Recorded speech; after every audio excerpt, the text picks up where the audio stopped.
नमस्कार दोस्तों, आप सभी लोगों का एक बार फिर से स्वागत है स्टडी जोन एजुकेशन के daily current affairs lecture series में। इस वीडियो में बात करेंगे आज के दिन भर के मोस्ट इंपॉर्टेंट करंट अफेयर्स के बारे में। तो ध्यान से देखिएगा इस पूरे वीडियो को। दोस्तों, अगर आप किसी भी गवर्नमेंट जॉब एग्जाम की प्रिपरेशन कर रहे हैं जिसमें करंट अफेयर्स पूछी जाती है, तो सबसे पहले करंट अफेयर्स देखने के लिए आप इस चैनल को सब्सक्राइब कर सकते हैं, क्योंकि यहाँ पर हम लोग ना सिर्फ करंट अफेयर पढ़ते हैं बल्कि सभी घटनाओं को विस्तार से समझने की कोशिश करते हैं। तो आपके आने वाले सभी एग्जामों के लिए हमारी ये daily current affairs lecture series काफ़ी ज़्यादा बेनिफिशियल होगी। सो स्टार्ट करते हैं आज की करंट अफेयर का अपने पहले क्वेश्चन के साथ। अगर आपको वीडियो पसंद आती है तो इस वीडियो को लाइक करना बिल्कुल भी मत भूलिएगा और साथ ही साथ चैनल को सब्सक्राइब करके बेल आइकन भी दबा दीजिए, ताकि जो भी वीडियो मैं अपलोड करूं उसकी नोटिफिकेशन सबसे पहले आप तक पहुंचे। सो पहला क्वेश्चन है हमारा कि जुलाई 2020 में किस देश की क्रिकेटर श्रीपाली वेराकोडी ने अंतर्राष्ट्रीय क्रिकेट से संन्यास लेने की घोषणा की है। श्रीपाली वेराकोडी ये कौन से देश की क्रिकेटर थी जिन्होंने अभी रिसेंटली अंतर्राष्ट्रीय क्रिकेट से संन्यास लेने की घोषणा कर दी है? तो इसका जो सही आंसर है वो है ऑप्शन ई वाला, यानी कि श्रीलंका। श्रीलंका की क्रिकेटर थी ये।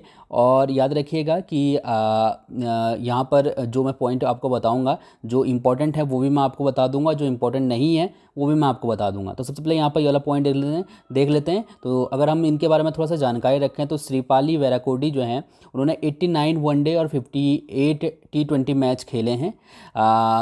2013, 2017 और 2018 में इन्होंने जो महिला T20 विश्व कप हुआ था उसमें जो है ये श्रीलंका टीम का हिस्सा रह चुकी हैं। खासी चर्चा में आई है इस साल, जब जून 2020 में ऑस्ट्रेलियन फिटनेस संस्थान ने बतौर फिटनेस ट्रेनर के तौर पे जो है इनको चुना था। और ये ऑस्ट्रेलियन फिटनेस संस्था द्वारा बतौर फिटनेस ट्रेनर के तौर पे चुनी जाने वाली एकमात्र महिला क्रिकेटर बन गई हैं।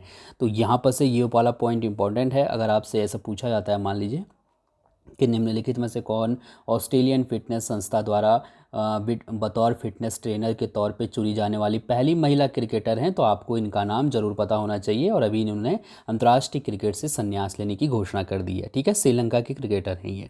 चलिए, इसके बाद क्वेश्चन नंबर सेकंड है हमारा कि जुलाई 2020 में निम्नलिखित में से किसे विदेश मंत्रालय में सचिव पूर्व के पद पर नियुक्त किया गया है? सो अभी रिसेंटली विदेश मंत्रालय में सचिव पूर्व के पद पर नियुक्त हुई हैं रीवा गांगुली, यानी कि ऑप्शन डी वाला यहाँ पर से बिल्कुल सही है। आपकी जानकारी के लिए बता दूं कि रीवा गांगुली 1986 बैच की IFS अधिकारी हैं और वो सचिव पूर्व के स्थान पद पर सुश्री विजय ठाकुर के स्थान पर जो है नियुक्त हुई हैं। ये विजय ठाकुर सिंह जो है बेसिकली ये पुरुष का नाम लग रहा है, लेकिन ये महिला हैं। यहाँ पर से याद रखिएगा इस चीज़ को। ठीक है, 30 सितंबर को जो है ये रिटायर हो गए हैं। तो इनकी रिटायर हो जाएंगी तो उसके बाद जो है विजय ठाकुर सिंह के स्थान पे रीवा गांगुली को नियुक्त किया जाएगा। ठीक है, 30 सितंबर को ये रिटायर होंगी। कौन? विजय ठाकुर सिंह। ठीक है, रीवा गांगुली इससे पहले बांग्लादेश में भारत की उच्चायुक्त थी। तो इनकी जो नियुक्ति है वो कंफर्म हो चुकी है और अब जो है फिलहाल में इनको विदेश मंत्रालय में सचिव बनाया जाएगा, सचिव पूर्व बनाया जाएगा और ये विजय ठाकुर सिंह के स्थान पे इनकी नियुक्ति की जाएगी। ठीक है, सिंपल सा है, याद रखिएगा। देन क्वेश्चन नंबर तीसरा है कि काकरापार परमाणु ऊर्जा संयंत्र किस राज्य में स्थित है? काकरापार परमाणु ऊर्जा संयंत्र ये स्थित है गुजरात में, यानी कि ऑप्शन ई वाला बिल्कुल सही है। ध्यान रखिएगा। ठीक है, काकरापार परमाणु ऊर्जा संयंत्र कौन से राज्य में है? गुजरात में। हाल ही में इस संयंत्र के तीसरे रिएक्टर KAPP3, जिसका फुल फॉर्म है काकरापार एटॉमिक पावर प्लांट 3, ठीक है, इसको जो है क्रिटिकलिटी प्राप्त हुई है, यानी कि इसको क्रांतिकता प्राप्त हुई है। ठीक है, तो ये आप यहाँ से याद रख सकते हैं। ये टर्म जो यहाँ पर लिखा गया है वो उसका मतलब क्या होता है मैं आपको आगे चल के बता दूंगा। ठीक है, और जो रिएक्टर है ये पूरी तरीके से जो है स्वदेशी है। मेक इन इंडिया के तहत जो है पूरी तरीके से इसको स्वदेशी तरीके से बनाया गया है। इस रिएक्टर की क्षमता है 700 मेगावाट की और ये देश का पहला सबसे बड़ा रिएक्टर है। इस संयंत्र के पहले प्लांट की शुरुआत 1993 में, जबकि दूसरे प्लांट की शुरुआत 1995 में हुई थी। 3 प्लांट है फिलहाल में इसमें। तो पहले प्लांट की जो शुरुआत हुई थी वो 1993 में हुई थी, दूसरा जो प्लांट था वो 1995 में शुरू हुआ था, और जो तीसरा प्लांट था वो 2010 में शुरू किया गया था, और अभी ये कंप्लीट हो चुका है और अब इसने काम करना शुरू कर दिया है। यानी कि सीधी भाषा में अगर आप बोलें तो ये जो संयंत्र है, ये जो तीसरा जो रिएक्टर है, इसने बिजली बनाना जो है अब शुरू कर दिया है। अगर हम ये क्रिटिकलिटी की बात करते हैं तो ये क्या चीज़ होता है, ठीक है। इसको हिंदी में बोलते हैं क्रांतिकता। तो ये जो है परमाणु ऊर्जा संयंत्र के संबंध में अगर हम इसको देखेंगे तो ये वो प्रक्रिया होती है जिसमें हम नाभिकीय विखंडन श्रृंखला अभिक्रिया को नियंत्रित कर सकते हैं, ठीक है। यानी कि कब जो है हमें नाभिकीय विखंडन करना है और कब नहीं करना है, ये पूरा नियंत्रण जो है हमारे हाथ में हो, ठीक है।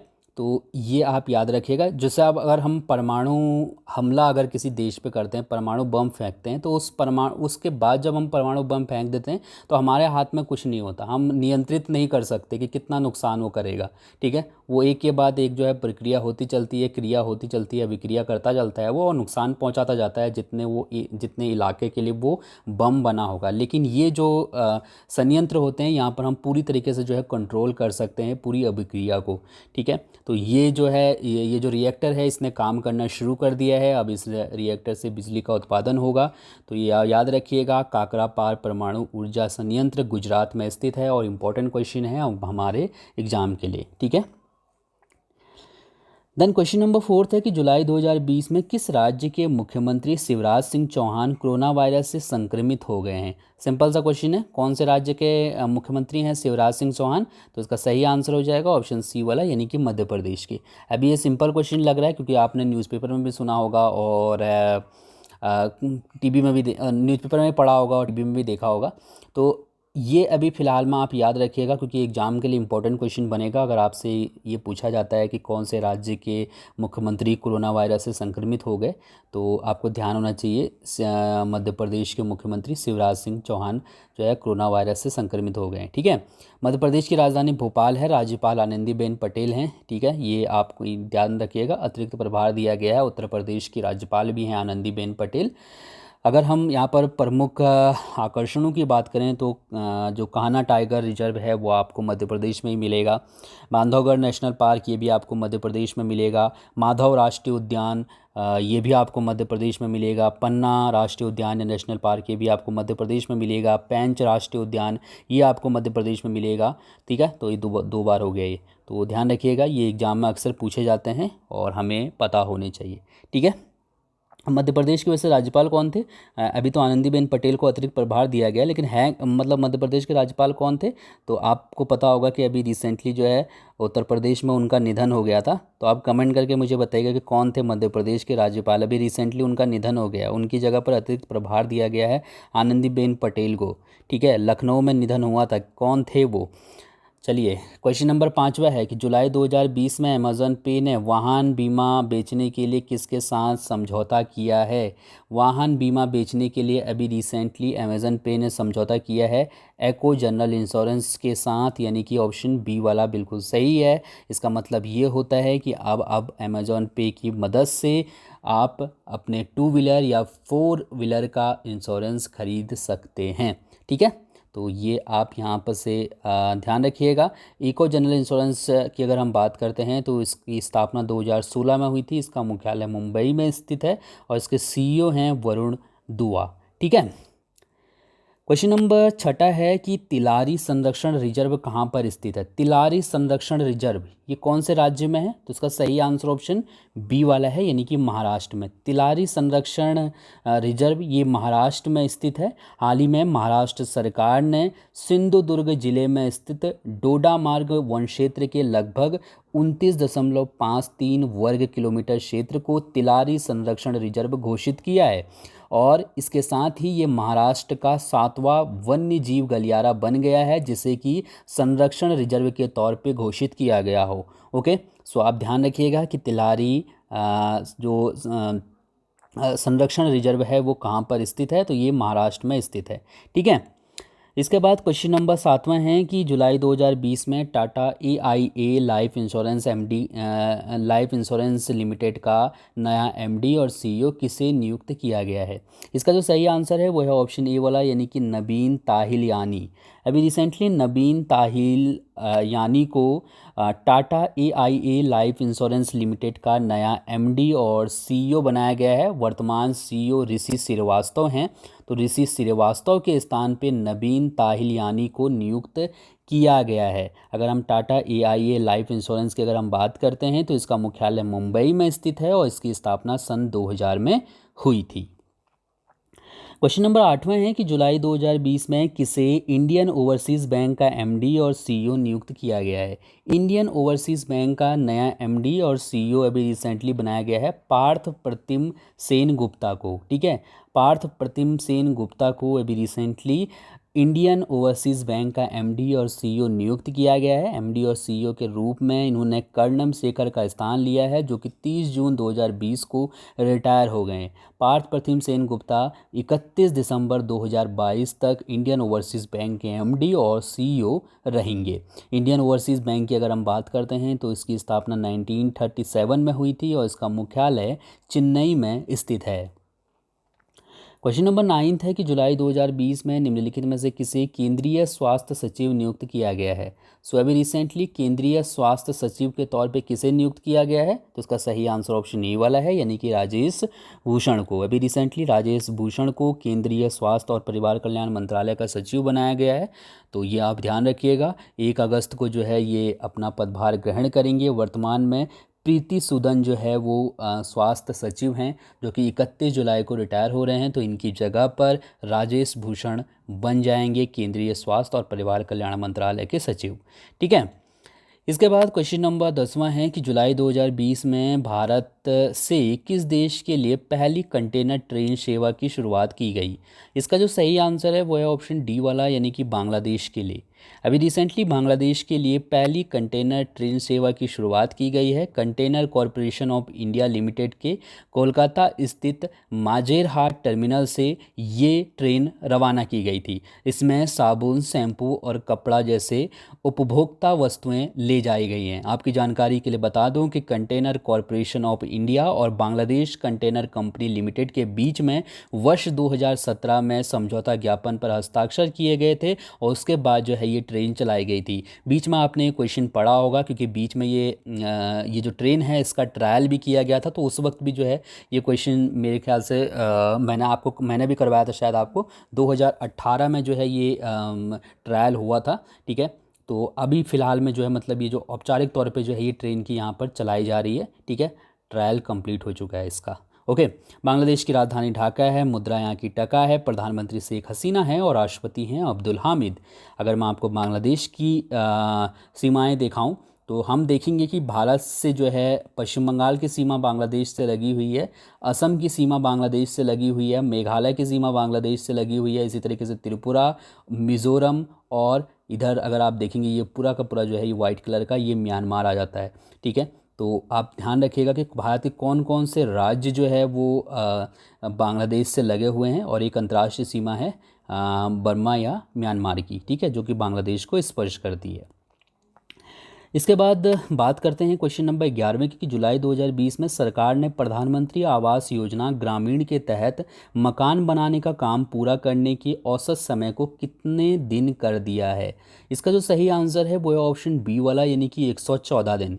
अभी रिसेंटली केंद्र सरकार ने प्रधानमंत्री आवास योजना ग्रामीण के तहत मकान का काम पूरा करने की जो अवधि थी उसको 114 दिन कर दिया है। इससे पहले ये जो समय था ये 314 दिन का होता था, यानी कि मकान को 314 दिन में पूरा किया जाता था, लेकिन अब इसको कम कर दिया गया है। 114 दिन कंप्लीट करने में लगेंगे, कंप्लीट करने का समय दिया जाएगा किसी भी मकान को। ठीक है, ग्रामीण इलाके में जो बनेगा प्रधानमंत्री आवास योजना के तहत। प्रधानमंत्री आवास योजना ग्रामीण की जो शुरुआत थी वो 20 नवंबर 2016 को की गई थी। One of the most important ये पॉइंट हमारे एग्जाम के लिए बनेगा। प्रधानमंत्री आवास योजना के तहत केंद्र सरकार 2 योजनाएं हैं इसके अंतर्गत बेसिकली प्रधानमंत्री आवास योजना के लिए, एक है शहरी क्षेत्र के लिए और एक है ग्रामीण क्षेत्र के लिए। तो अगर हम शहरी क्षेत्र की मुख्यतः अगर बात करते हैं तो केंद्र सरकार इसमें 2.67 लाख रुपए तक की सब्सिडी मुहैया करा रही है। ये स्कीम 31 मार्च 2021 तक लागू होगी। तो अगर आपको भी मकान बनवाना है तो आप इस योजना का लाभ उठा सकते हैं। आप लोन ले सकते हैं 10 लाख रुपए। अगर आप लोन ले लेंगे तो मान के चलिए कि 2.67 लाख रुपए तक की आपको सब्सिडी मिल जाएगी। हालांकि इसमें कुछ टर्म एंड कंडीशन है, लेकिन फिर भी आपको कुछ फ़ायदा हो सकता है। तो अगर आप 31 मार्च 2021 से पहले पहले मकान बना लेते हैं तो सरकार की इस योजना का लाभ आप उठा सकते हैं, अगर आप लोन लेते हैं तो। ओके, चलिए इसके बाद बात करते हैं क्वेश्चन नंबर 12वें की, कि जुलाई 2020 में किस देश के प्रसिद्ध जैज सिंगर और अभिनेत्री एनी रॉस का निधन हो गया। ये एनी रॉस बहुत फेमस जैज सिंगर थी और अभी रिसेंटली इनका निधन हो गया है। ये इंग्लैंड की रहने वाली थी, यानी कि ऑप्शन डी वाला यहाँ पर से बिल्कुल सही है। 25 जुलाई 1930 को इंग्लैंड में इनका जन्म हुआ था। सुपरमैन 3 और Throw Momma from the Train, ये कुछ फेमस फिल्म थी जिसमें इन्होंने जो है काम किया था। और याद रखिएगा ये बहुत फेमस सिंगर थी ये, ठीक है। अभी रिसेंटली इनका निधन हो गया है। 60-70 के दशक में तो इनका सिक्का बोलता था, तो अभी रिसेंटली इनका निधन हो गया है। एनी रॉस जो है इनका नाम था। दोस्तों अब बात करते हैं आपके लिए कल के प्रश्न की। इस प्रश्न का उत्तर आपको कमेंट करके बताना था और आप में से कई लोगों ने क्वेश्चन का आंसर भी दिया था। मैंने आपसे ये पूछा था कि जुलाई 2020 में किस देश ने समलैंगिक विवाह पर प्रतिबंध लगाने वाले कानून का मसौदा तैयार किया है। तो इसका सही आंसर ऑप्शन डी वाला था, यानी कि आप में से कई लोगों ने इसका आंसर बिल्कुल सही दिया था, ठीक है। यहाँ पर समलैंगिक विवाह जो है नहीं होंगे अब रूस में, ऐसा जो है एक मसौदा तैयार किया है। अगर ये पास हो जाता है बिल तो फिर यहाँ पर समलैंगिक विवाह जो है उस पर प्रतिबंध लग जाएगा। दोस्तों अब बात करते हैं आपके लिए आज के प्रश्न की। इस प्रश्न का उत्तर आप कमेंट करके बता सकते हैं। हमारा कल का गैप रहेगा, थोड़ा सा टाइम की कमी रहती है मेरे पास इस वजह से, लेकिन मेरी कोशिश रहती है कि आपके क्वेश्चन नहीं छूटेंगे, हम आगे पीछे करके किसी तरीके से मैनेज कर लेते हैं। अब ऐसा भी नहीं कि एक दिन में इतनी घटनाएं हो जाएंगी कि हम मैनेज नहीं कर पाएंगे, ठीक है। तो जो इंपॉर्टेंट क्वेश्चन हो जाते हैं वो मैं ले लेता हूँ, उसको बिल्कुल भी मैं इग्नोर नहीं मारता हूँ। तो थोड़ा बहुत आगे पीछे अगर हो जाता है तो कोई दिक्कत की बात नहीं है, ठीक है। मतलब कैसे ना कि फालतू ज़रूरत से ज़्यादा पढ़ने की बजाय हमें इस चीज़ पे ध्यान देना चाहिए, थोड़ा सा क्वालिटी वाला कंटेंट हो, क्वालिटी वाले क्वेश्चन हो, ठीक है। तो वो थोड़ा सा जो है अहम हो जाते हैं हमारे लिए। अब जैसे कि अभी बहुत से मतलब अलग अलग जैसे कहीं पर किसी संस्था के द्वारा ऑनलाइन प्रदर्शनी का आयोजन किया गया, तो वो क्वेश्चन जो है अगर मतलब वो अननेसेसरी होते हैं, वो ज़रूरत से ज़्यादा आपकी संख्या बढ़ा देगा क्वेश्चन की, उसका मतलब नहीं होता है कि वो आएंगे एग्ज़ाम में। क्योंकि इस तरीके से प्रदर्शनी, इस तरीके की जो बहुत सी अलग अलग टाइप के कार्यक्रम हैं वर्चुअली, ये होते रहते हैं। तो हम ऐसे क्वेश्चन पे टारगेट करते हैं जो या तो पहली बार हो रहे हैं या फिर उनमें कुछ महत्वपूर्ण फैसले लिए जाते हैं। तो ऐसे क्वेश्चन एग्जाम में पूछे जाते हैं, अननेसेसरी नहीं पूछा जाएगा। अब मतलब कल प्रधानमंत्री ने अमेरिका के प्रधानमंत्री से बात की तो हम अमेरिका के राष्ट्रपति से बात की तो हम एग्ज़ाम में ऐसा थोड़ी ना क्वेश्चन बन के आएगा कि कौन से देश के राष्ट्रपति से बात की प्रधानमंत्री नरेंद्र मोदी ने, तो वो थोड़ा सा अजीब से क्वेश्चन हो जाते हैं, ठीक है। तो इंपॉर्टेंट क्वेश्चन पे थोड़ा सा टारगेट किया करिए। मैं आपको इसलिए बता रहा हूँ क्योंकि जो क्वेश्चन मैं कराता हूँ उसमें से भी आप कुछ क्वेश्चन ऐसे हैं जो आप हटा सकते हैं, ठीक है। हालांकि मेरी कोशिश रहती है कि इंपॉर्टेंट क्वेश्चन ही आपके लिए रखूँ, ज़रूरत से ज़्यादा ऐसा भी ना हो कि हम सॉर्ट करने के चक्कर में इम्पॉर्टेंट क्वेश्चन के चक्कर में मतलब कुछ ऐसे क्वेश्चन भी हटा दे जो कि एग्ज़ाम में अक्सर पूछे जाते हैं, ठीक है। तो इसलिए जो है आप लोगों से रिक्वेस्ट है कि डेली करंट अफेयर देखा करिए और जितना हो सके इसको शेयर किया करिए वीडियो को, ठीक है। चलिए अब बहुत ज़्यादा बोल लिया मैंने, तो वीडियो भी लंबी हो रही है हमारी। क्वेश्चन आपके लिए है कि गेंद पर लार का इस्तेमाल ना करने वाले आईसीसी नियम को तोड़ने वाले पहले क्रिकेटर कौन बन गए।